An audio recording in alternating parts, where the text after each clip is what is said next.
The story of Absalom includes murders, insurrection, incest, infidelity, and all the other elements that make for a steamy soap opera. Absalom was a very handsome fellow with good hair who wanted to be king. It all happened during the reign of King David, the most famous king in the Old Testament, which puts it at about 1000 BC. Absalom was one of the sons of David. The events here happened mainly around Jerusalem and Hebron, which is about 20 miles south of Jerusalem.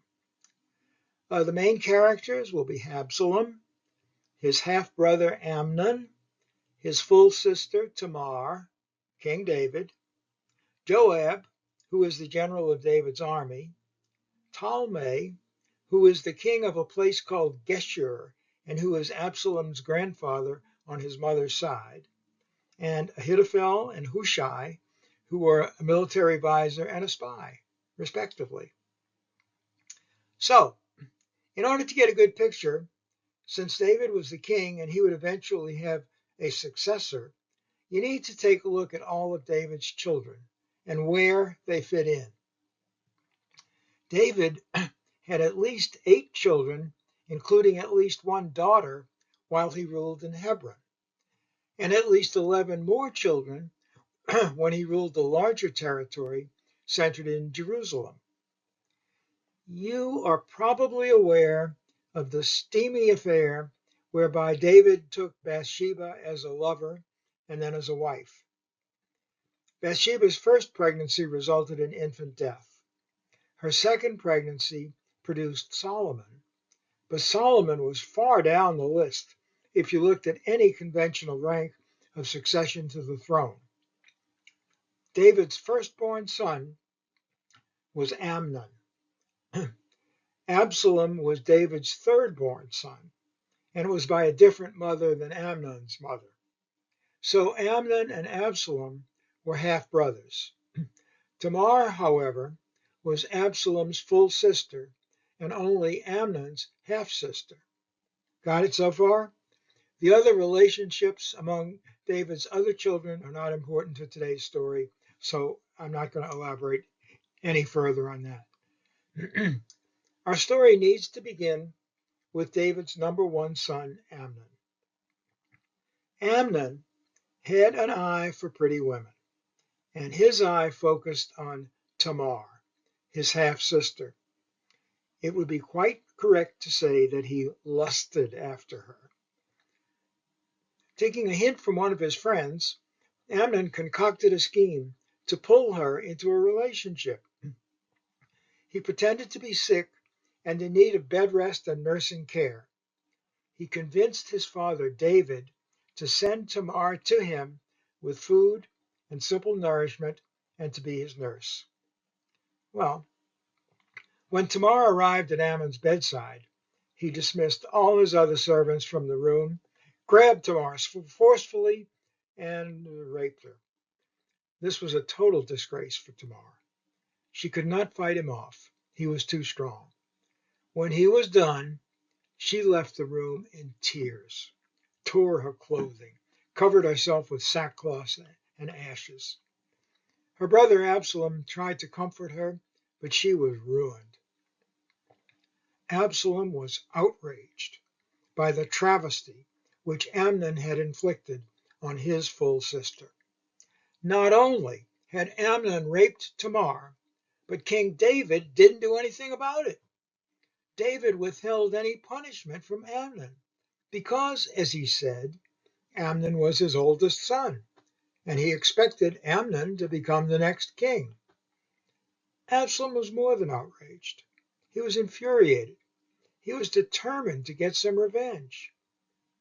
Well, Absalom got his opportunity for revenge about 2 years later.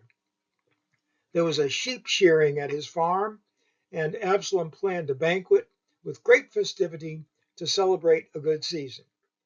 He told King David that he wanted to invite all his brothers, especially Amnon, to come to the banquet.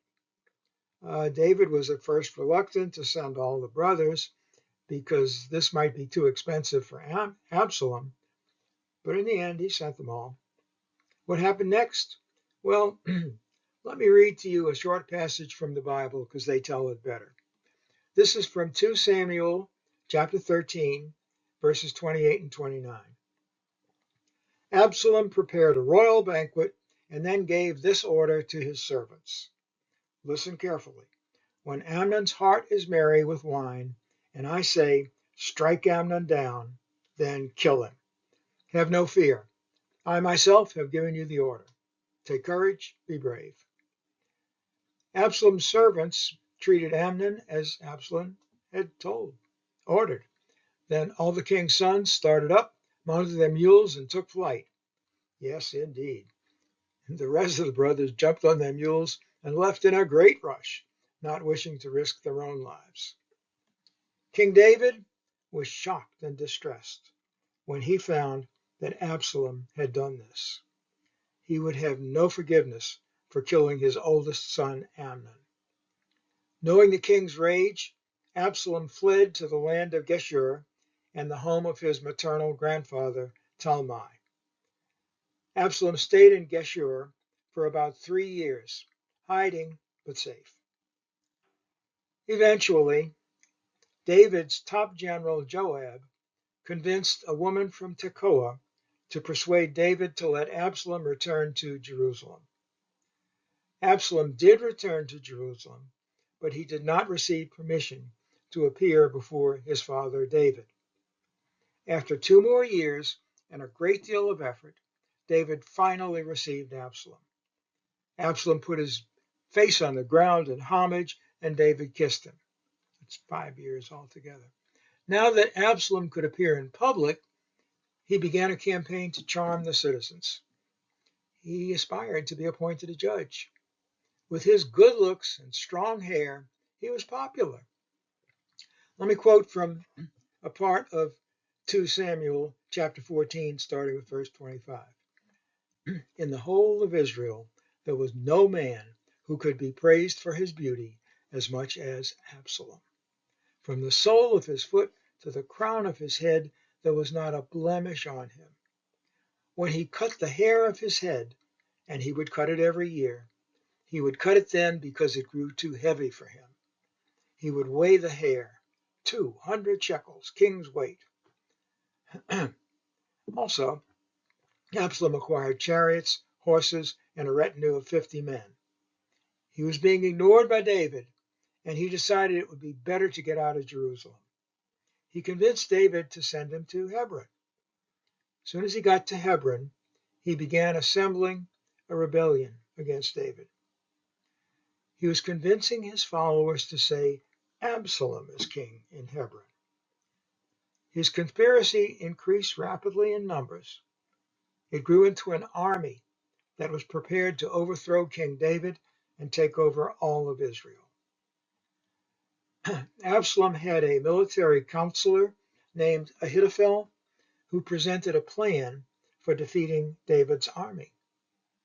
It was a clever plan, but David had an agent named Hushai who infiltrated Absalom's high command and presented a counterplan that he promised was better than Ahithophel's plan.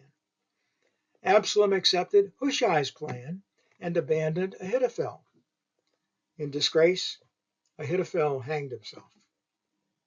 Then, in a fierce climatic battle in a forest near Mahanaim, David's army, under control of Joab, defeated that rebellion of Absalom's, although there were 20,000 casualties.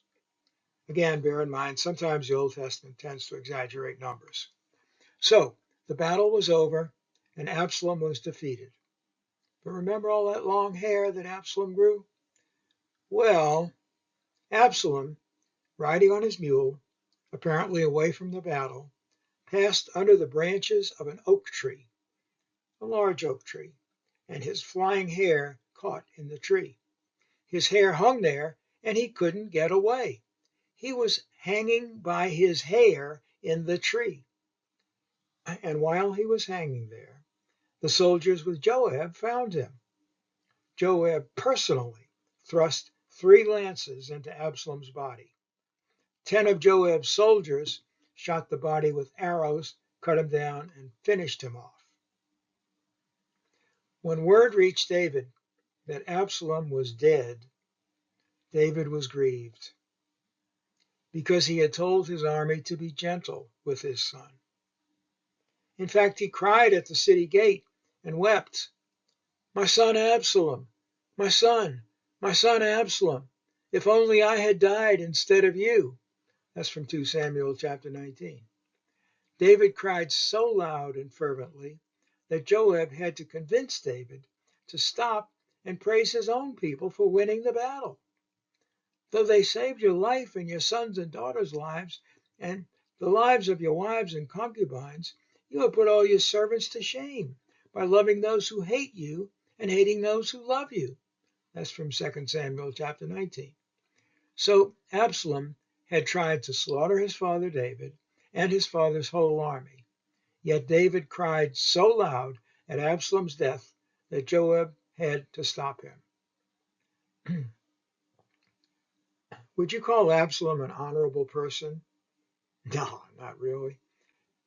He was a good guy in that he defended his sister Tamar, but he was trying to overthrow his own father, a hero of Israel, the writer of most of the Psalms, the young boy who killed the giant Goliath, the beloved of God. David goes down in history as the greatest king of Israel, and Absalom goes down in history as a bad guy. And that's the story of Absalom. Thank you for coming.